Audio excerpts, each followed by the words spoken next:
నమస్తే welcome to yoyo TV. Hyderabad Lok Sabha ఎన్నికల ప్రచారం ముమ్మరంగా సాగుతోంది। ఈ స్థానంలో మజ్లిస్ బీజేపీ అభ్యర్థులు హోరాహోరీగా ప్రచారాన్ని నిర్వహిస్తున్నారు।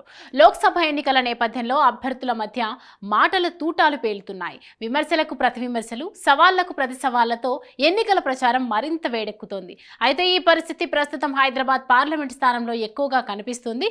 సాధారణంగా హైదరాబాద్ సెగ్మెంట్లో మజ్లిస్ డామినేషన్ ఏళ్లుగా కొనసాగుతోంది।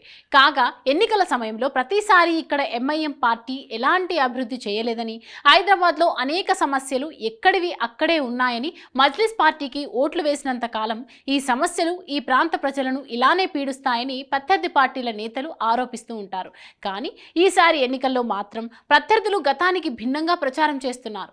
ఓవైపు మజ్లిస్ పార్టీపై విమర్శలు చేస్తూనే మరోవైపు తాము గెలిస్తే హైదరాబాద్ను ఏ విధంగా అభివృద్ధి చేస్తామో ప్రజలకు వివరిస్తున్నారు। బీజేపీ నుంచి బరిలో దిగిన మాధవీలత ఈసారి గెలుపు కోసం తీవ్రంగా శ్రమిస్తున్నారు। విరామం లేకుండా రోడ్ షోలు, ఇంటింటా ప్రచారం నిర్వహిస్తున్నారు। తాజాగా తెలంగాణ పర్యటనలో ఉన్న హోంశాఖ మంత్రి అమిత్ షా సైతం మాధవీలత ప్రచారంలో పాల్గొని ఆమెను గెలిపించాలని ఓటర్లను కోరారు। ఇన్నాళ్ళు హైదరాబాద్ ప్రాంతాన్ని శాసించిన మజ్లిస్ పార్టీ ఎలాంటి అభివృద్ధి చేయలేదని మాధవీలత ఆరోపించారు। ఈ నేపథ్యంలో ఓవైసీ నుంచి గట్టి విమర్శలే వినిపిస్తున్నాయి। మహమ్మారి కరోనాతో ప్రజలు కొట్టుమిట్టాడుతూ ఉంటే విరించి ఆసుపత్రి ప్రజల ప్రాణాలను పిండుకు తిందని ఓవైసీ ఆరోపిస్తున్నారు। ఈసారి మార్పు తథ్యమని, ప్రజలు మార్పు కోరుకుంటున్నారని మాధవీలత చెప్పారు। 40 ఏళ్ల తర్వాత హైదరాబాద్లో మార్పు రాబోతుందని, అసదుద్దీన్ను ప్రజలు ఇంటికి పంపించడం ఖాయమని ఆమె ధీమా వ్యక్తం చేశారు।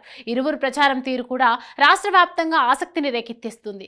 ఒకసారి మాటలతో, మరోసారి చేతలతో అటు బీజేపీ అభ్యర్థి, ఇటు మజ్లిస్ నేతలు విమర్శలు ప్రతి విమర్శలు చేసుకుంటున్నారు। హైదరాబాద్ పార్లమెంట్లో తాజా పరిణామాలు చూస్తుంటే గతం కంటే ఇప్పుడు మాధవీలతకు ప్రజాదరణ పెరిగిందనే వాదన వినిపిస్తోంది।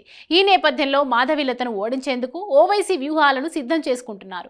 ఈ రసవత్తర పోరులో ఈసారి హైదరాబాద్ లోక్సభ స్థానంలో ఎవరు గెలుస్తారో చూడాలి।